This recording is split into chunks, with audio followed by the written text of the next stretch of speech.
Hello guys, पिछले tutorial में हमने ट्रांसफॉर्मेशन, शेप और इनपुट नोड्स की बात की थी और उन्हें चैनल बॉक्स में लोकेट भी किया था।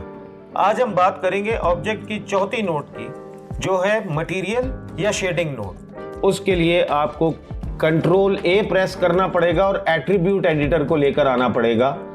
अब अगर आप एट्रीब्यूट एडिटर को देखें तो यहां पर भी आपको पी स्फीयर लिखा हुआ नजर आ रहा है। ये वो ही ट्रांसफॉर्मेशन नोड है। देखिए, इंफॉर्मेशन भी ट्रांसलेट, रोटेट, स्केल की यहां पर मौजूद हैं, जो कि आपको यहां नजर आ रही हैं, वही आपको यहां पर भी नजर आ रही हैं। और इजाफी इंफॉर्मेशन शेयरिंग की भी मौजूद है, जिसका भी फिलहाल आपको कोई काम नहीं है।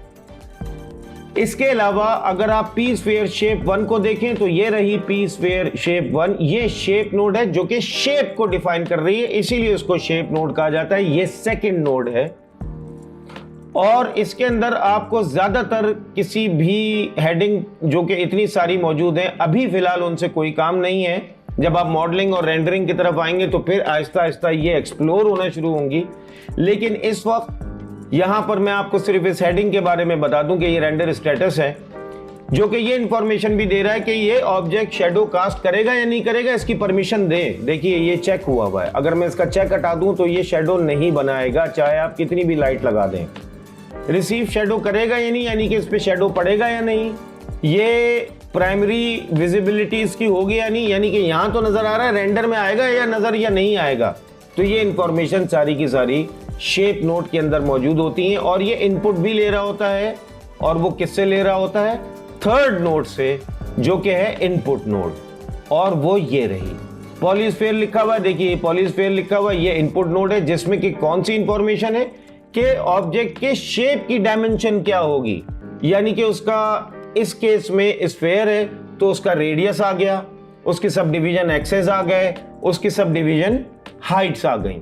तो ये सारी इंफॉर्मेशन इनपुट नोड में मौजूद है। और उसके बाद आपको ये दोनों सब नोड्स नजर आ रही हैं।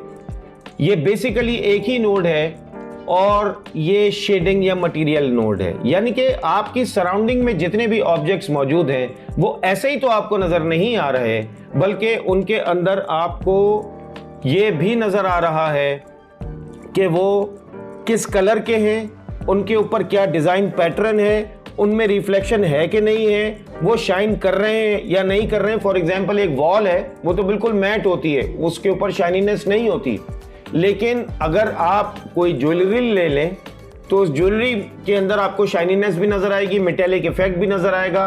गोल्ड है, उसमें आपको मेटेलिक इफेक्ट नजर आता है। ऑब्जेक्ट वो भी है, वो ऑब्जेक्ट वॉल भी है, लेकिन गोल्ड की प्रॉपर्टीज कुछ और हैं शेडिंग की, और वॉल की प्रॉपर्टीज कुछ और है, और वैसे ही आपका ब्रेन उसको कंसीव करता है।